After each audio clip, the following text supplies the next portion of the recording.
What is up, guys? EvilDuoStorm here today, and today I have for you a video where I'm going to answer the question that everybody asks me in the comment sections: how do you farm gold, or how do I make my gold, or any variation of that question. I have incredibly bad news for you.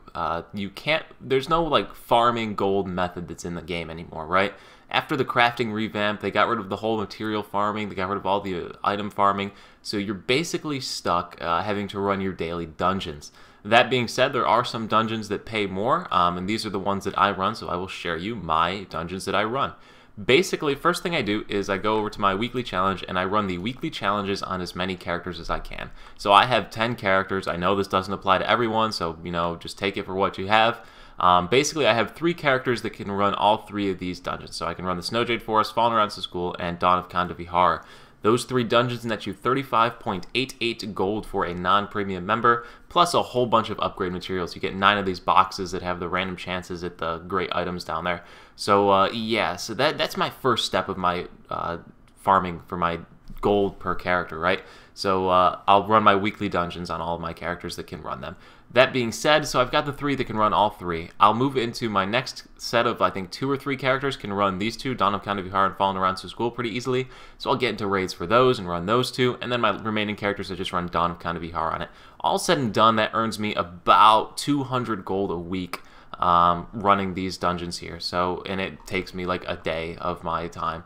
As far as character playthroughs, and in addition to that, you're getting all of these upgrade materials as well. I believe I net, last week I think I got 15 of these chests, 16 maybe, something like that, and I netted a whole bunch of Moonstones, Elysians, and it was just one day worth of work. So crazy amounts of upgrade materials for one thing. Second thing is you get a good amount of gold for running these. So always run your weeklies on all of your characters if you can get into them. If you can't get into them, try and form parties for them. Join my Discord and try and form a party for it. There's a whole bunch of different ways to get into these, so really make sure you're running your weeklies first and foremost. Alright, next thing is daily dungeons. So I don't actually do the daily challenge every day. I don't really get to any good things out of this daily challenge treasure chest. I'm sure you got decent odds, and if you ran it a whole bunch of times, eventually you'd get something good from it. But I don't really go out of my way to run the daily challenges. I would just simply put, don't have enough time in a day. I'm making videos, I've got work.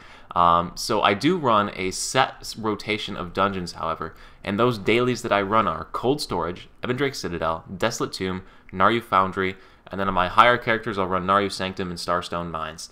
I run each of those for their daily gold. Those daily golds are pretty good on all those dungeons. I think it's somewhere around 35, 40 gold for running those daily dungeons, plus the chances at the drops and the accessories, and if anybody needs it and they can bid on it. So those 4 or 5 dungeons I just listed there will take you about an hour and 20 minutes to run through all of them. Depending on how geared your party is and how quickly your party can get through it and all of that good stuff. You're going to get a good amount of Sacred Orbs, which once again you can sell on the marketplace for gold. And then, of course, if I'm like one dungeon away and the dungeon is like Lair of the Frozen Fang or Angler Yeti or whatever, yeah, I'll go solo that dungeon real quick and go ahead and pick up my daily challenge reward. But I don't go out of my way to go do like I'm going to go run an Ebendrake Lair and some other crazy dungeon to go ahead and finish my daily challenge. I don't go for that. Like, for example, today's daily dungeons, just looking at them, I would run my Naryu Sanctum, I would have run my Desolate Tomb, and we got an easy Shattered Mass, so I'll go solo Shattered Mass on my Gunslinger and go and pick up the gold, as well as the treasure pouches in the last video that I showed you a little while ago, actually. Or even Tower of Infinity, 3 floors of that's pretty easy to pick up, too. But anyway, guys, that is how I make my gold. I run my daily challenges, I run my weekly challenges.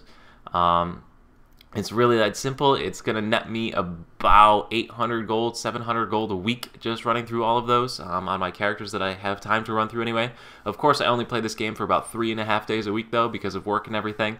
I work long hours. So basically, yeah, that's my gold making, guys. It's 800, 700 gold a week. Comes out to about 100 gold a day. Keroppi put out the same exact video. There's no secret. I don't want anybody thinking there's a secret that maybe I'm holding on to for making money. There is no secret.